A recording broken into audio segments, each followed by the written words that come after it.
Excuse me. Can't be doing that.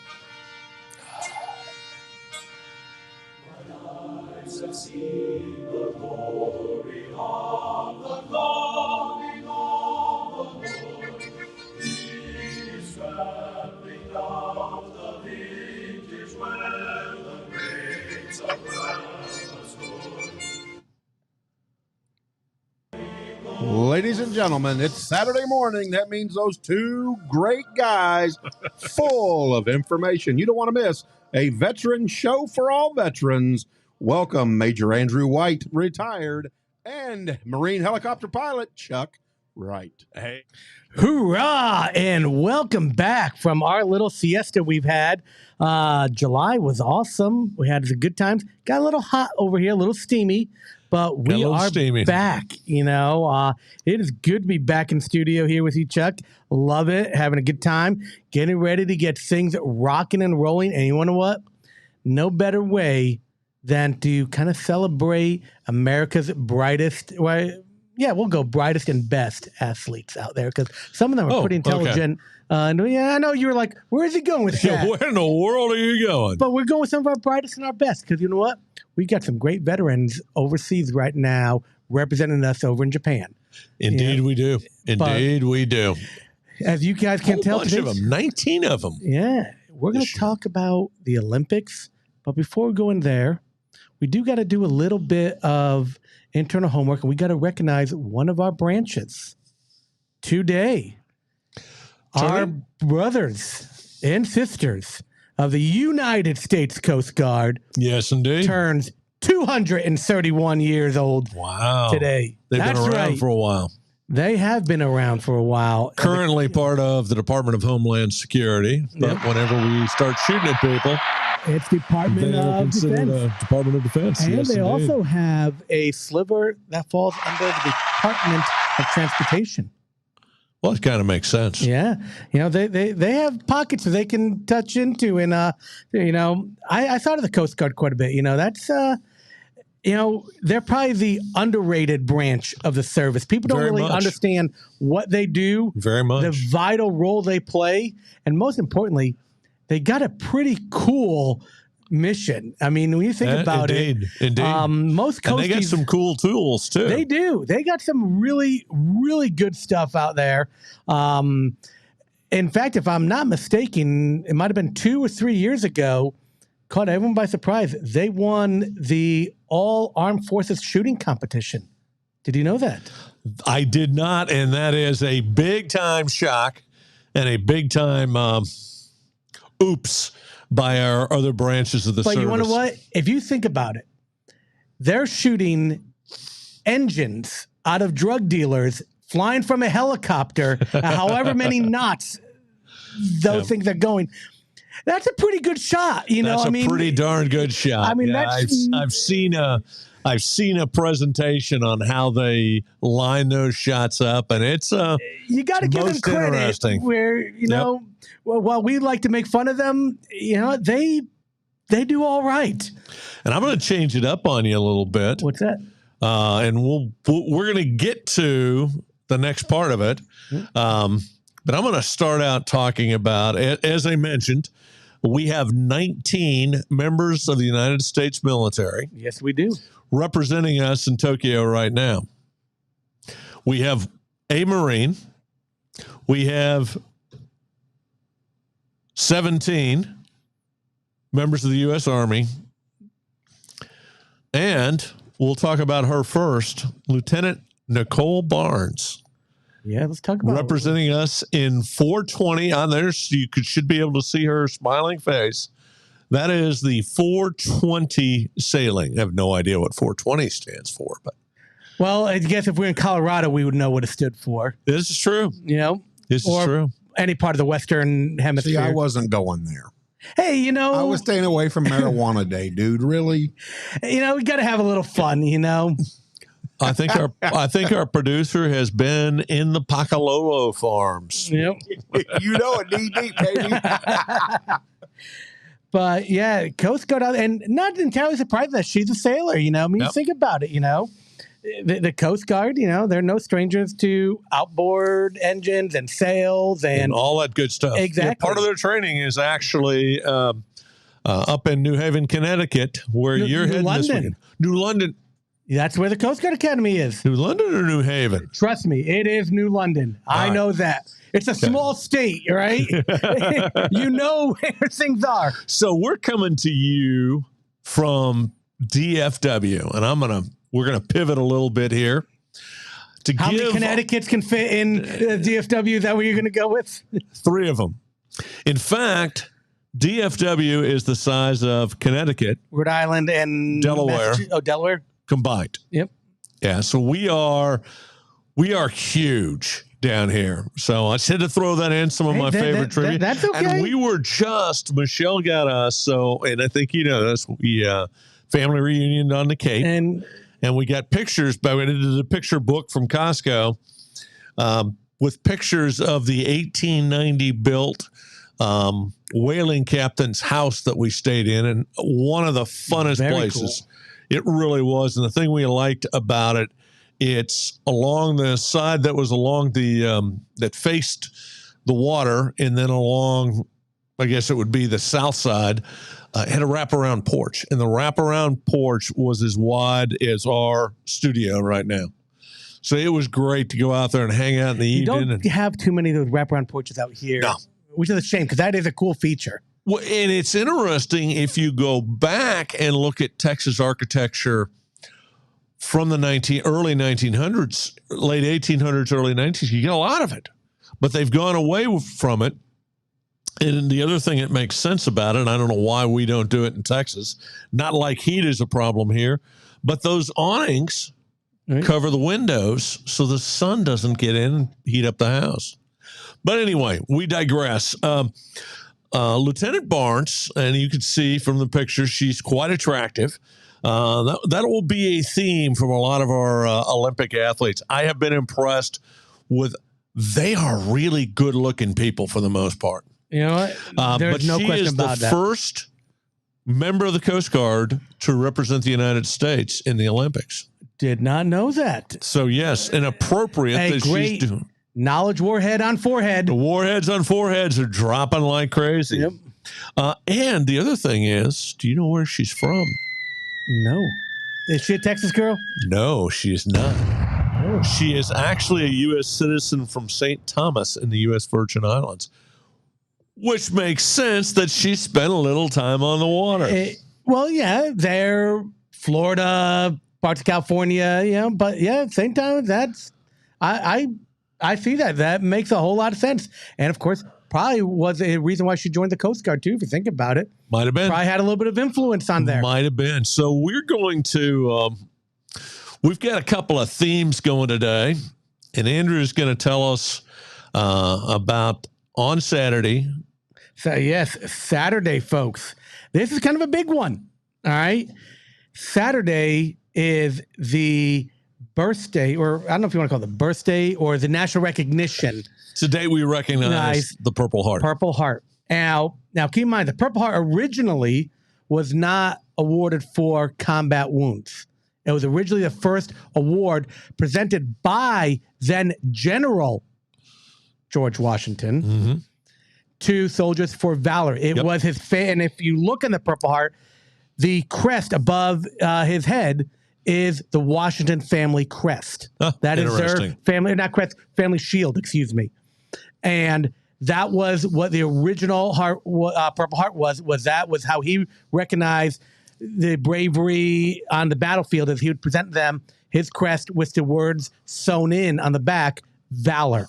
Nice. Very nice. And he actually copied that from Napoleon Bonaparte, who was one of his famous lines. It is amazing what men will do for these little strips of cloth. And very much, although that is one strip of cloth, I'll be honest with you, I'm kind of proud I never earned. And it's the one nobody wants. That or the POW, neither one of them are high on any service member's list. On anybody's list. And the reason we're, not only is it the day that we honor all of our Purple Heart recipients, but it is also this year and it must have been at Rio as well. They are co-hosting the Paralympics with the regular Olympics. And that's actually been a tradition going on. I know they did it in London. Oh, okay. And I think they've been trying to do that for a few Olympians now. I mean, it just makes sense. Might as well. You already got the venue, already got the athletes. Right. It makes sense to keep them all there in one stride, you know? Absolutely. Logistically speaking, that would work out well. But you are right. And while we're talking about this, we do have some Paralympian Purple Heart recipients. Well, you pretty much, if you're going to be a Paralympian. In the military. We're exclusively talking about the military.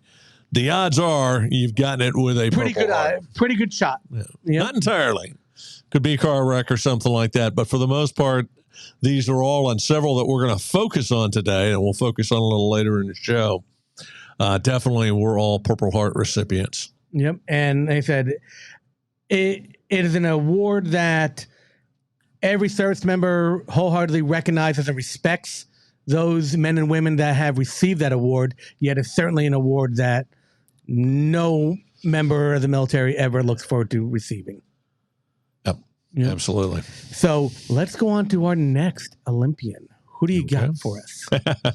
Who do we have for us? Well, we're going to talk about a local boy. We're talking about a local young man. With one heck of a name. I mean, let's face it. If you're going to have a name in the military, this is the name to have. Yeah, I mean, although I do kind of feel bad for him because basic training was probably a little challenging for him than others, just because he knows the personality of the DI. Let's give our listeners the big hint. We're talking about John Wayne Joss, Joss the third, who's a member of the U.S. Army marksmanship team.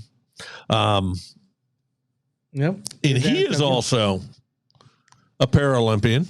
All right. He lost his lower right leg due to a combat injury. And he is vying for gold in shooting I wanted to say Toyota. Boy, there's a Freudian slip. Yep. In Tokyo. So, but an interesting guy, an interesting name. But, the whole thing is, if you didn't want people to know it was John Wayne, he'd just go by John Josh or John W. Josh. That is true. Joss. But if you're named John Wayne, man, I'm wearing that one proudly. Absolutely. There's no question about it. Now, I do have a question, and you and I may not know the answer to this one. In certain events, I would assume, and I hate to use the word assume, but just assume, like shooting, you could probably compete in the traditional Olympics, as we know, and also the Paralympics. Would you not? Could you be I think they have to do one or the other. I don't know. Maybe not. That would be interesting. That would be interesting to see. Because do you remember, and I know he's a poor example, do you remember the South African sprinter? Unfortunately, he is more famous for killing his supermodel girlfriend, Pedroia, or whatever his name was. No clue what you're talking about. You get into some of the most bizarre stories. No. This is JP. Do you remember that case I'm talking about? He was known as the Blade. No idea. He was known as the Blade Runner. Because he had those special. Right. He lost both his legs. Yeah. And he was a South African sprinter. Yeah. I didn't realize he killed his model girlfriend. Oh, yeah. Yeah. After the Olympics. Yeah. He had both his prosthetic legs off. Him and his girl, they were like in some cocaine binge or it was drugs. I mean, he was just bad twist and bam. Yep, and he killed her and tried to use the excuse he saw an intruder was coming in. Yeah, and he was at her house. I don't know, whole legal crazy drama, but he competed in both the para and the traditional Olympics. Well, there we go. But I don't know if it was the same. Yeah. The first one ever. The first one. Yeah. So, he was the one that he was the sprinter, and wasn't it Usain Bolt who embraced him?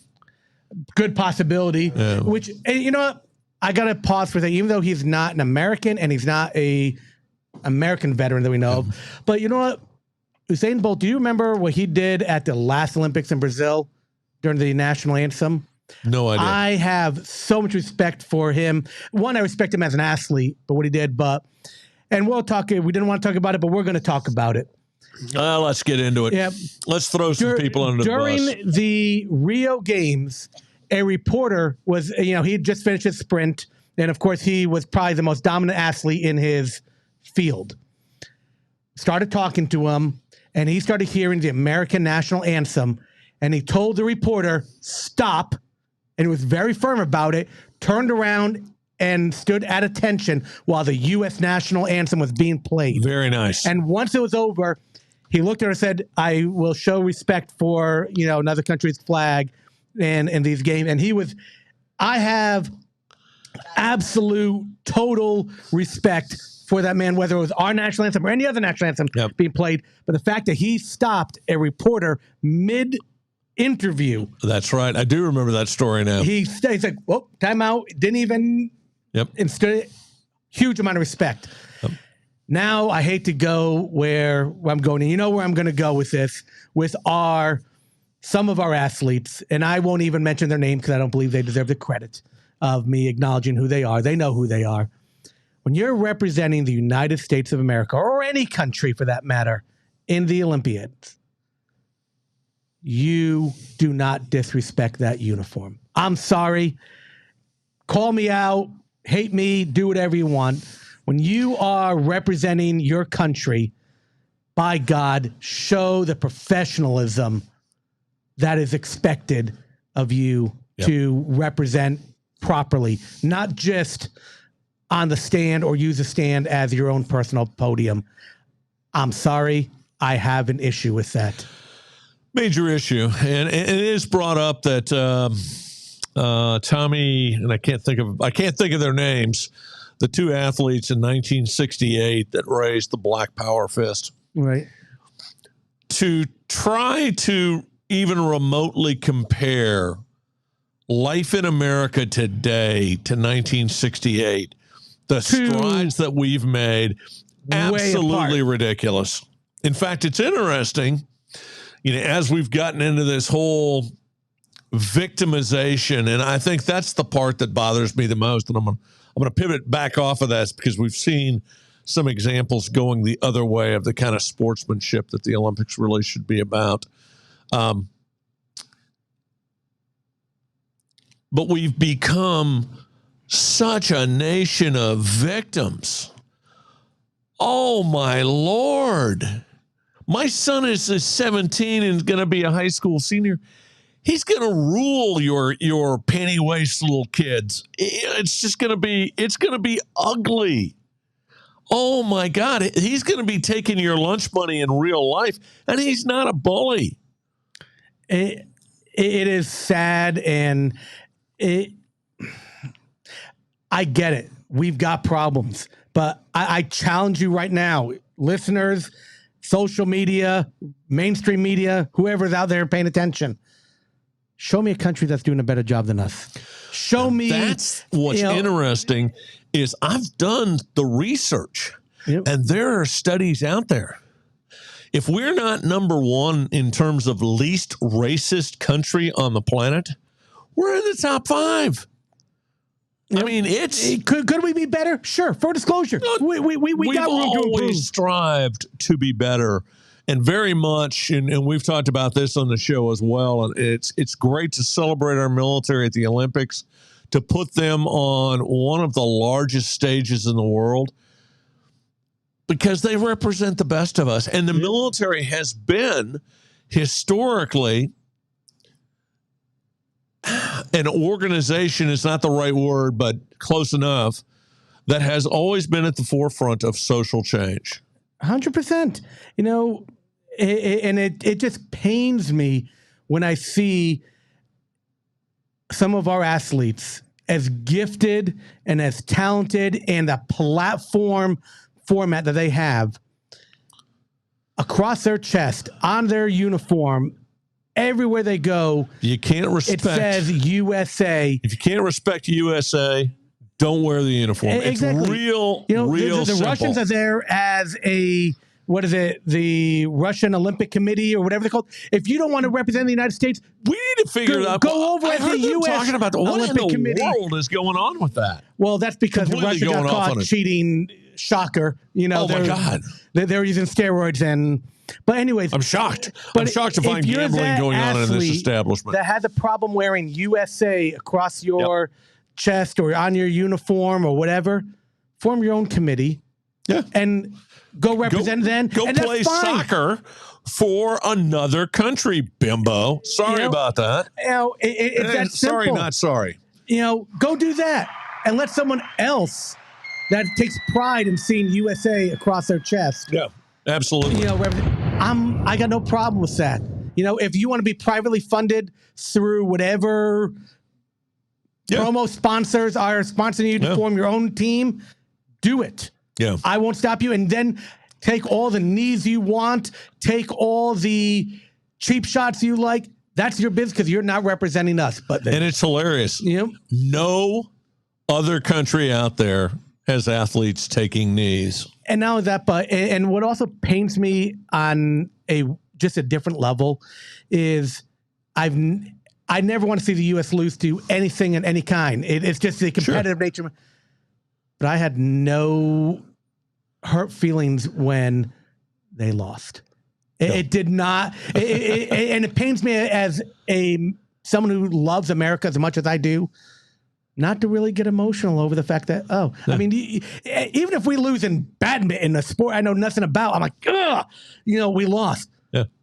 This one, I was like, okay. Yeah, I made no bones about it. I love the fact that they lost. And it really is. I've noticed that it's come down to one lady who has always put herself over her team. It's always been me first. And I'm not talking about the gymnast. I'm not 100% certain what went on and there. We don't know. And honestly, I don't care. Whatever the reason is. Yeah. That's fine. I respect because I don't know. Yeah. I have no idea what truly was going on. I will just give the benefit of the doubt. And that's it. She has done enough. She has enough accomplishments. Exactly. She's earned the right. She's earned some respect. Have the benefit of the doubt. So we're not talking about Simone Biles. Right. There we go. Yeah. I couldn't remember her name. Give the full benefit of the doubt. I don't know what's going on. Yeah. I have no idea. Maybe the pressure did get too much to her. I don't know. I have no idea. I've never been to that level of stage. Let's go the other way because there have been some times. And I'm trying to think. I want to try to get the races correct. So it was I believe it was the 400-meter hurdles. Mm-hmm. Two American women finished 1 and 2, proudly holding up their flags, and then the girl from pretty blonde from I don't know if it was Great Britain or Denmark. I'm going to get in trouble for not knowing it. But they came over, and it was funny. So the two Americans were standing there, proudly standing in front of their flags. And the girl from the other country came over, and they welcomed her in. But I noticed that the girl that had won the gold, who was right out of high school, just absolutely dynamic, moved over into the center like they would be on the podium. And I was like, I like that. That was and it's good. But these two ladies have competed against each other. Their motto is that iron sharpens iron. And they have incredible respect for each other. The women on I'm going to go kind of down a little bit of a different path. The women on our beach volleyball team, which are the ones that have won it like every year for like the last. Well, I'm not sure Olympians. If they won or not, but it was Carrie interesting. Welch wasn't there. No, that's right. Yeah. That's right. It wasn't her team. It wasn't. Yeah, Welch it wasn't and those two. I can't remember the other. Something or other. Yeah, I mean those two girls. Yeah, because I've actually seen her play in person. I'll tell you, those two ladies. They're amazing. Dominate. I mean, they are the Michael Jordans of. But they sport. were talking about. They get up and have a prayer meeting every morning, and it's. I don't want to go too evangelical, but it's kind of nice that they seem to have their values in order. Yep. Now, to me, the greatest story of sportsmanship, and there were so many examples of there's been a lot in this Olympics. There's been some very good ones. But with the high jump, it was a gentleman from Italy, I believe, who was jumping against... I can't remember the other country. Yeah. Is it Indian? I think it was whoever India. it was. And I know they tied, and they've competed against each other for years. They're friends. They're best of friends, and they joked around. It's like, we both submit. We're the best at it, and they just. But the judge came over and said, and I guess there was no provision in the rules for it, and says, well, do you guys want to jump off for the gold? And one of them looked at him and said, why can't we both take the gold? And they said, okay. Yep. There was no silver. There were 2 golds. And I was like, what incredible sportsmanship. And I'll give you another one that I thought was amazing. It was one of the long distance running events. And I know we were going to focus on military veterans, but you know what? The Olympics is such kind of off on the sportsmanship thing. We're going to come back to military veterans thing. It was a Netherlands distance runner, and I want to say Kenya for some reason, but I don't think it was Kenya. I don't remember the country, where for some reason the runner that was in the lead got distracted by a sign thinking he was at the finish line. Right. That was Kenya. That was Kenya? Yeah. And the Netherlands runner that was right behind him, Denmark. It was Danish runner, I think. He said, they said, why didn't you sprint up and win? He's like, what would be the point? He clearly had the victory. Right. He said, for me to win an event that was his already, I was too far behind to, make a legitimate claim. He allowed the other man to finish first, and he finished, and he's like, it would be a false victory. He clearly beat me. What an incredible example of what the Olympics and sportsmanship is supposed to be. And that is why I have an issue with other people to making it a political statement. Yeah. Well, and you know what the Denmark runner said? He said, how would I look at my mom? Exactly. In the eye, and then what would I tell her? And how do you go back and tell your countrymen, yes, I'm the gold medalist? You're gold medalist by what standard? Yeah. You clearly, and he said not I like clearly you lost. Apologize for a silver medal. Yeah, and exactly. There's no shame in that. I mean, he's like, he clearly won the event. He was so far ahead of him that he said, for me to have won that race would have been a fake. It's not like it was a photo finish. True, like a heartfelt victory. Yeah, and he said he could not accept it. Yeah. Here's my question: where were the people that are the markers that are on the track field to make sure these guys? I don't know, and this is not anything.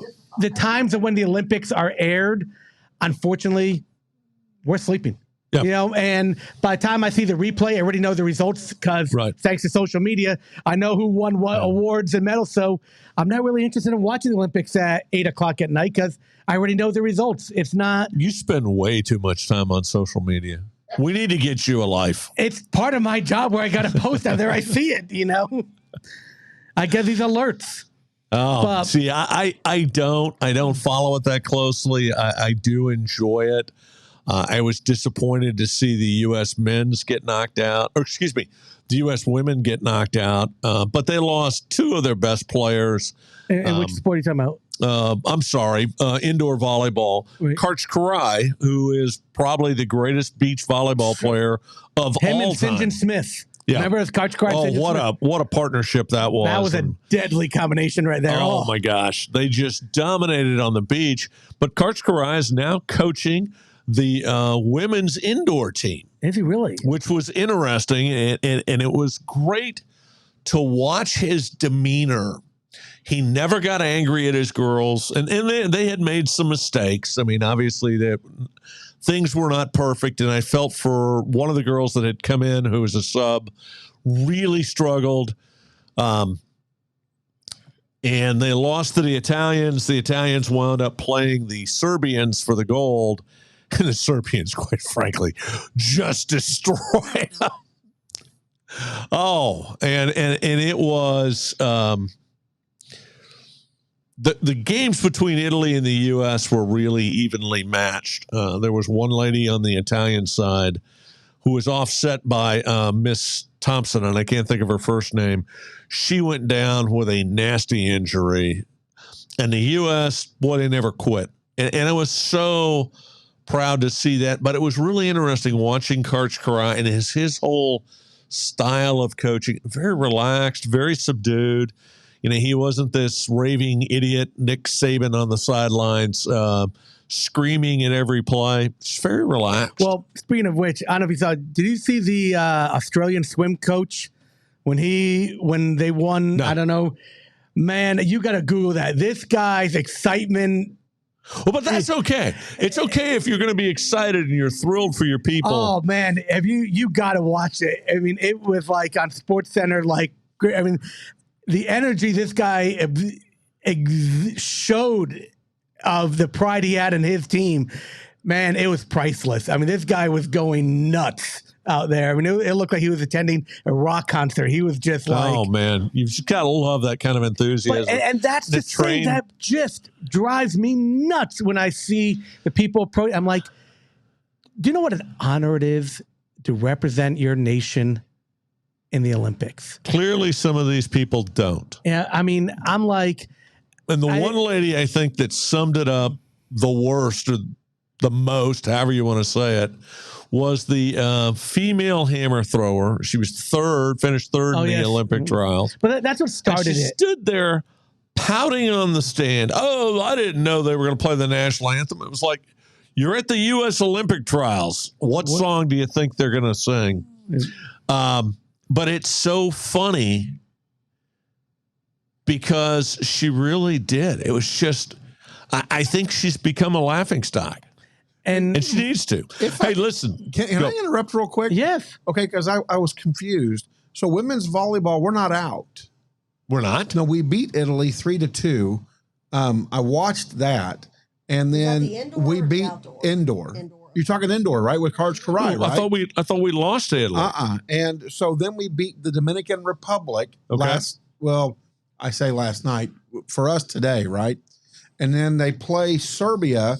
Serbia took care of business. Maybe like a double elimination. So the U.S. will face the winner of Serbia and Italy. We know Serbia, you said, crushed Italy, right? Yeah, they took them to task. Okay. 3-set sweep, and none of the sets were close. So the match will take place Friday, August 6th at 8 a.m.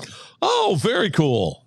Oh, so it's not single elimination, obviously. I guess not. Yeah. Well, it was at a pool play. I think Italy and the U.S. were okay. US were That's what it might have been. Yeah, I don't get all of that. Yeah, the U.S. beat Italy 3-2. It was amazing.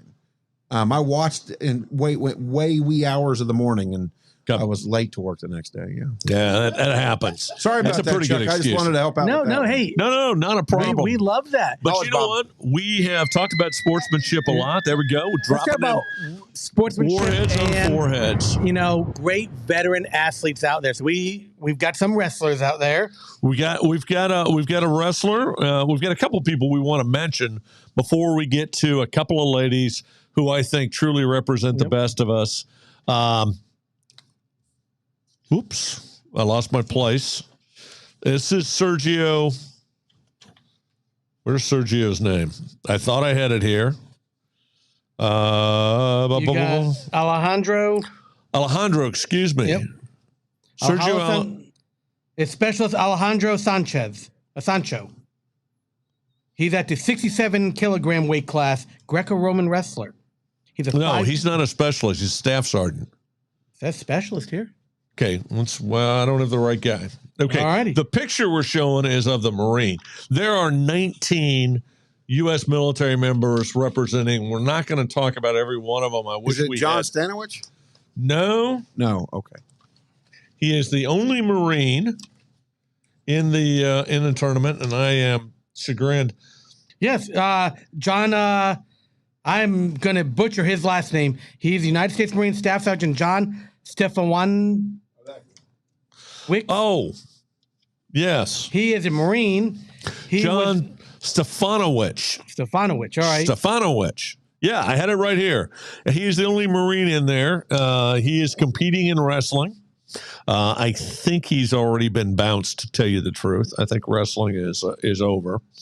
But just the fact that he made it there. My gosh. I mean, you think about all of our elite college athlete wrestlers from, schools like Oklahoma, Iowa, who was trained by the legend Dan Gable in there. I mean, John Smith out of Oklahoma State. I mean, you've just got pedigrees of collegiate wrestlers and to be part of the armed forces representing your country, that because you had to go through, all those college, kids to make it there.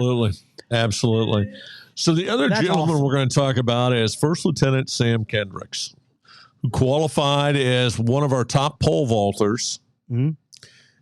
He got to Tokyo, tested positive for COVID, and got sent home. Yeah. Oh, I remember. And that happened to several of our people, and what an absolute heartbreak. That is, and that's kind of an example of the times that we live in. I mean, furthermore, and I hate to keep on going back to it, it's like, here's a gentleman who clearly, he would have never taken a knee or disrespect the flag in any way, shape, or form. Couldn't compete in the event that he rightfully qualified for to represent. And yet we have those out there. They just don't get it. They just don't get it. Honestly, I believe, or maybe it's wishful thinking, since they failed to come home with anything, I think their platform has gotten just a little bit smaller because it's going to be 4 years before we can compete again. Yep. And in technically 3 years. We'll do Paris in 3 years. And let's just face facts. The Olympics, especially sports like soccer and wrestling and all that, they're a young person sport. Yep. Indeed. Over the age of 24, it's rare you attend the Olympics in these modern days. It's very few. Although I have done some research, Chuck. You and I probably will not compete in the summer games. What do you think about you and I competing for curling in the winter games? I think you and I got the capability. You've got to love a sport where they serve beers as you're competing. I mean, one has to love a sport like that. Me, Chuck, JP, what do you guys think? We're going to put together a curling team? I think we need to put together a curling team. I'm in. I think at our advanced age, we have the opportunity to make, we got a legitimate run for this, and we will not kneel. No, we will not kneel. We will not be kneeling. No, but we may need to be doubled over. Well, actually, yes, we may be doubled over. And if we are taking a knee, it's only because we're throwing up. Exactly. We do need to go to Canada to train with their teams, though. There we go. Because they can play some curling. They can, but I think we have an opportunity. Get that RV ready. I want to talk about, and we're gonna kind of go to the women's section of the show. There we go. I want to mention 3 women. One of them, the interesting thing is, we were talking about before we got on the air. Normally, the military puts in a lot of boxers, has some great boxing programs. This year, we were represented exclusively, the U.S. military was at the Tokyo Olympics, by Staff Sergeant Naomi Graham. She was fighting in the 75 kilogram category, and I'm not sure my math is translating. Yeah, America that puts her at about 150 pounds. I don't know. America, we fail at the metric system. Yeah, metrics. Is that Jimmy Carter's fault? We're going to blame Carter. So, yeah, absolutely. That's all his fault. Now, I want to get into talking about a young lady who really is impressive. She is a combat medic, so we are back to talking about the Purple Heart. She was hit, had serious hip problems, had to have the lower part of her leg amputated eventually, and she competed in Rio and brought home a gold and a bronze medal. Can we throw up Elizabeth Mark's pictures? And she is really attractive. In fact, there are pictures out there of Prince Henry at the Invictus Games, and he took quite a fancy to her. I mean, she is model good looking. Oh, yes. I got a question. Is the Invictus Games still going on? Huh? Are the Invictus Games still going on? I've not seen anything on them in quite a while. They're going to be down in, they're doing them down at the Disney Athletic Complex where they did basketball last year? Yep. Exactly. So she is an amazing lady to read about, but a combat medic. I mean, that's just really impressive. Absolutely. And these are Olympic athletes representing the military. These are all people who have served. This is not the Russian And in some army. cases, are still serving. Still serving. Well, she's still an active duty first I know sergeant. the Army, we have active, shooting teams. Yep. I mean, in fact, I have a coworker who I work with. Her and her husband were both on the U.S. Army national team. Her husband, I believe, coached or was one of the trainers for the U.S. both Paralympic shooting and women's shooting team in Olympics in Rio. I mean, that's a full-time gig. That is a full-time gig. Now, unfortunately, we have to report that of our 19 entrants, if my research is correct, and we're going to save the best for last, if you will, as we're getting close to the end of the show. We're going to talk about First Lieutenant Amber English, who brought home America's, I believe this is correct as well. She not only brought home the gold as a member of the military, she is our first Olympic gold, I believe. So, an incredible lady herself. And I'm going to give you one more first on her. Okay. Give me another first on her. She won the first ever gold in trap and skeet shooting. Isn't that what I just said? No, you said she brought home our first gold. Oh, is this the first time we've had trap and in skeet? the Olympics. Oh, that's okay. Now I understand how that read. So very nice. She's coming out of the box and representing us well. Sets the bar. So, guys, if you're thinking about asking her out, there she is, biting down on that gold medal. It's got to be an awful sweet feeling. That must be a thing for chicks to bite on the gold.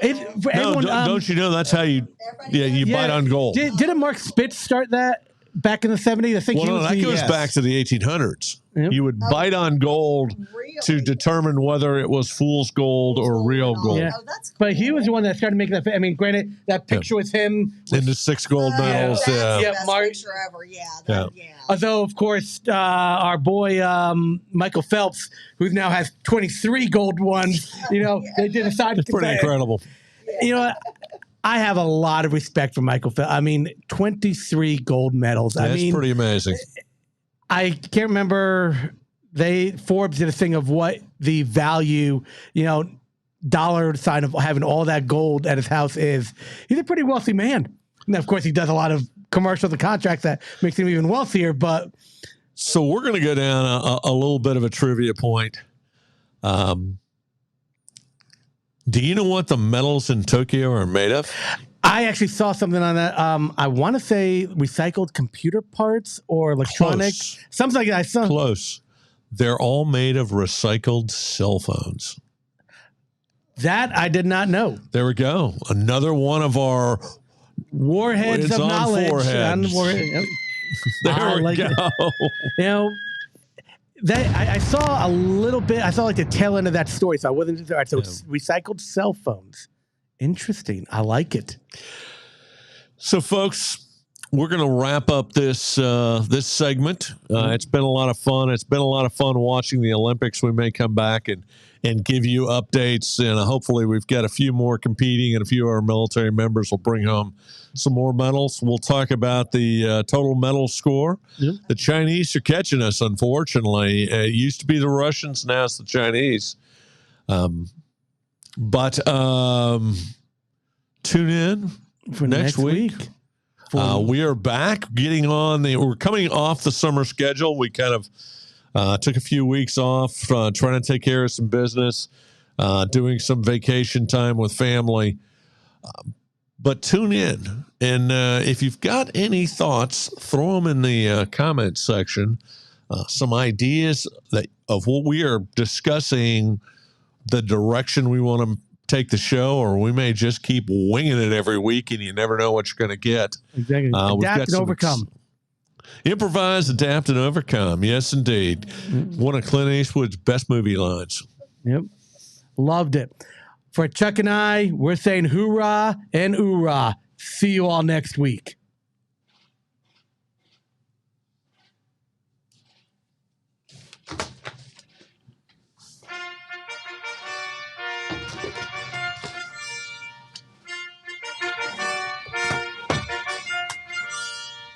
fun. It's fun. It's good times.